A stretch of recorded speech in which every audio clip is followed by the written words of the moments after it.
Daí, pessoal, nós estamos iniciando a Frente Conservadora no Rio Grande do Sul.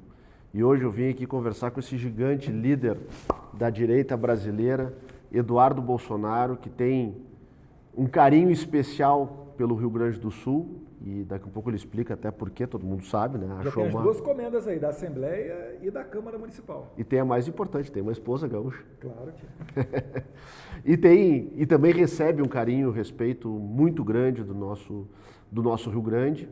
E nós viemos aqui, Eduardo, eu queria te agradecer, estamos aqui em Brasília para a gente poder conversar um pouco sobre uma série de iniciativas que tu já vens tomando, né? No sentido de canalizar, né? Conectar, né? A direita brasileira. Nós vínhamos, né, de um período em que parecia que no Brasil ia virar a página de vez, né? Cai a Dilma, os corruptos presos, Lula na cadeia, elegemos o presidente Bolsonaro, que faz um governo de transformação histórica no Brasil, e nos deparamos com... Bem assessorado pelos ministros. Sem dúvida, montou um grande time, né? Montou um grande time que nos orgulhou a todos, e aconteceu o que aconteceu em 22. Né? E eu não sei, queria ouvir a tua opinião, o quanto a falta de organização ou de sistematização da direita brasileira, dos conservadores, foi impactante no resultado da eleição. Como é que tu enxerga isso? Primeiro a gente teve ali uma profecia do professor Olavo, muito bem elaborada ainda em 2016, quando ele posta no seu Facebook falando que a esquerda ela primeiro tomou as universidades, depois as escolas, os sindicatos, o judiciário, se infiltrou dentro da Igreja Católica para chegar ao final desse processo e eleger o presidente da República. Ele fala, né, desculpe-me se ele estraga prazeres, mas não é elegendo o presidente da República, né, colocando a cereja do bolo, que o resto do bolo vai vir automaticamente. Então ele alertou para esse problema e dentro do governo a gente conseguiu sentir, né, as dificuldades que tinha para fazer coisas que sempre foram corriqueiras. Por exemplo, a nomeação de um simples diretor-geral da Polícia Federal. Nem isso o Bolsonaro conseguiu fazer. Agora, o diagnóstico que a gente tem que tirar é o quê? É conseguir identificar o porquê que ele não conseguia fazer isso, copiar os exemplos estrangeiros. Eu gosto muito dos Estados Unidos, porque lá eles nunca pensam na próxima eleição. É pensado um movimento perene. Eu sempre falo, CPEC acontece desde 1974, maior encontro de conservadores no mundo, começou lá com Ronald Reagan. Think Tank Heritage Foundation também é da década de 70. NRA, a National Rifle Association, que agora a gente, graças a Deus, aqui tem o ProArmas também, seguindo os mesmos passos, mas é a associação com o maior número de associados do mundo. Isso daí é que faz eles terem essa paridade nessa guerra, coisa que aqui no Brasil a gente não tem, e é por causa disso que a gente não conseguiu sucesso na última eleição. E aí eu falo o seguinte, não conseguiu sucesso, seja em qualquer tipo de corrente, de tese que você acredite, tá? Seja com relação às maquininhas, seja com relação ao partido que se tornou o TSE, onde o presidente Bolsonaro sequer poderia fazer live dentro da sua própria residência durante a eleição. Além do que, a proibição de imagens de 7 de setembro, imagens do enterro da Rainha Elizabeth, discursos da ONU e tudo mais que a gente viu, até menos 150 inserções em rádio, das quais o Bolsonaro foi surrupiado durante a eleição. Então, eu parabenizo você pela criação dessa frente. Por quê? Porque muitas das vezes a gente tem aqui uma geração de brasileiros que é imediatista. Deputado, isso aí não vai resolver. É claro que vai resolver. Tudo que contribui para você solucionar o problema vai resolver. Com uma frente dessa, você está dando mais voz aos conservadores. Você está, com certeza, acabando com muitas das mentiras da esquerda.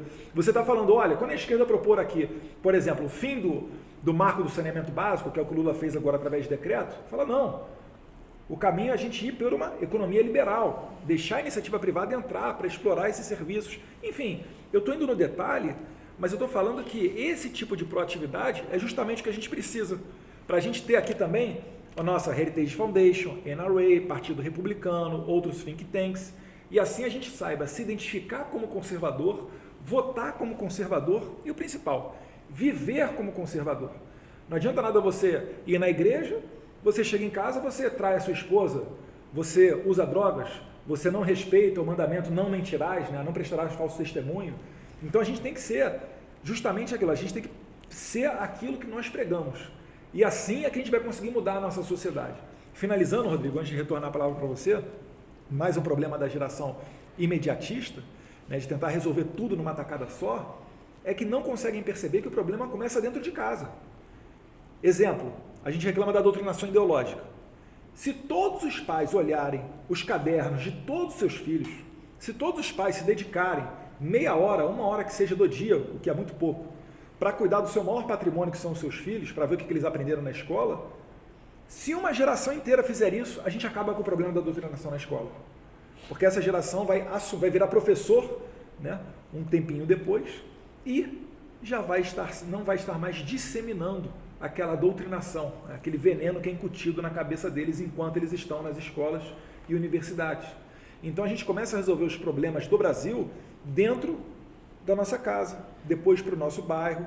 Então por isso que eu fico feliz com a sua iniciativa. Por quê? Porque você está lá no Rio Grande do Sul. Nós aqui, deputados federais, a gente não consegue estar em todos os lugares ao mesmo tempo.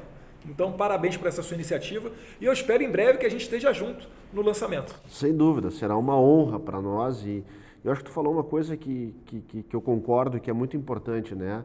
A eleição não é o processo político por si, né? A eleição é uma parte do processo político e que nós precisamos exercer a política cotidianamente, seja ela nas nossas casas, nas nossas vidas, na sociedade civil organizada, nos parlamentos ou no Poder Executivo.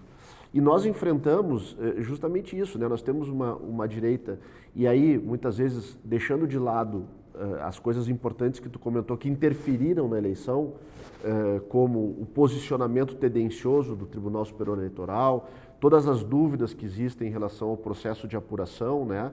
Mas nós temos uma derrota eleitoral que se configurou da forma como se configurou, né? Mas eu tenho também a convicção que a gente tem uma vitória política, né? Nós temos a consolidação de uma direita no Brasil que enxerga, defende e quer praticar esses valores que nós defendemos, mas nós lutamos contra os nossos adversários, os nossos inimigos, que estão consolidados e organizados num processo, como tu falou, de 40 anos. Né? E nós temos que conseguir nos organizar, porque nós temos um politicamente correto aí que sequestrou os nossos princípios, os nossos valores. E em nome do politicamente correto estão destruindo a nossa fé e a nossa religião. Eu venho de um estado em que na pandemia o governador fechou as igrejas, mas não fechou os estádios de futebol. Né? Porque ele estava querendo agradar um tipo de público naquele momento. Mas quando a gente começa a ter um olhar de cerceamento da fé, ou se a gente olha para Nicarágua, onde o Lula é muito amigo do ditador que está lá e está perseguindo padres, a gente tem uma desconstrução da nossa fé, da liberdade religiosa, né? As nossas famílias com a doutrinação, com a ideologia de gênero, começa a haver uma agressão, né, em nome do politicamente correto, da destruição daqueles valores que nós defendemos, né? E se a gente vai olhar para a pátria, né, se nós somos Deus, pátria, família e liberdade, que eu acho que é o que sintetiza, né, aqueles valores que estão no coração do brasileiro, na nossa essência, né? Se a gente vai olhar para a pátria, lá no Rio Grande do Sul, de novo, o PT está querendo mudar a letra do Rio Grandense. Eles querem reescrever a história, eles querem destruir os nossos símbolos, eles querem fazer tudo aquilo que nos dá a sensação de pertencimento. E para a gente poder enfrentar... nem perguntar como é que eles querem mudar, para qual letra eles querem mudar. Eles querem suprimir um trecho lá. Então, e a gente, para enfrentar isso, precisa entender isso, né? E a gente precisa também... Se a gente não vai ser o inimigo, esquece. Vai perder a guerra. Exato. E como postar o nosso exército? Né? Eu acho que esse é o nosso grande desafio.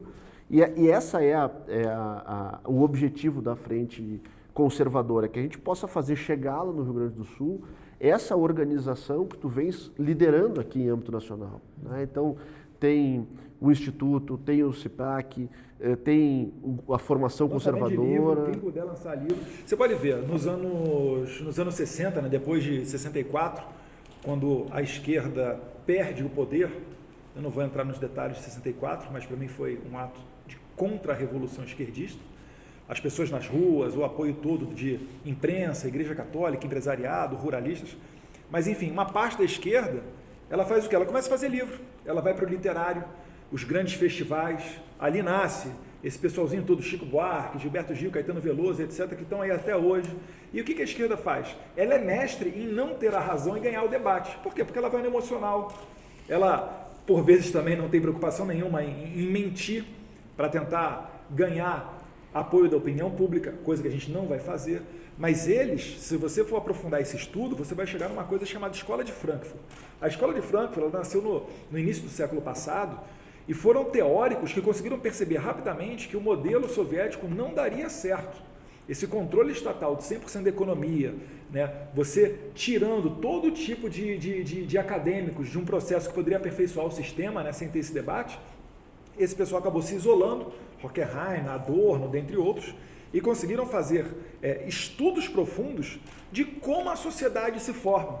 Estudos sobre a família, sobre as emoções, e hoje em dia a gente tem até a cultura do cancelamento, que vem de teorias escritas por Marcuse lá dessa época, lá do século passado, da primeira metade do século passado.